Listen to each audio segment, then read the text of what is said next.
வணக்கம். சென்னை மந்தவெளி ஈத்கா மஸ்ஜித்தில் பக்ரீத் சிறப்பு தொழுகை நடைபெற்றது.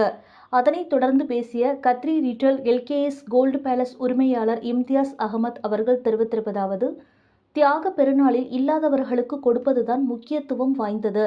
இந்த நாளில் மனித இனம் கஷ்டத்திலிருந்து விடுதலை பெற வேண்டும். உலகில் உள்ள அனைத்து மக்களும் ஒற்றுமையுடன் வாழ வேண்டும். அதற்கு எல்லாம் வல்ல இறைவன் நமக்கு துணை இருப்பார் என்று கூறினார். இந்த சிறப்பு தொழுகையில் இஸ்லாமிய சகோதர சகோதரிகள் கலந்து கொண்டு வாழ்த்துக்களை பரிமாறிக்கொண்டனர்.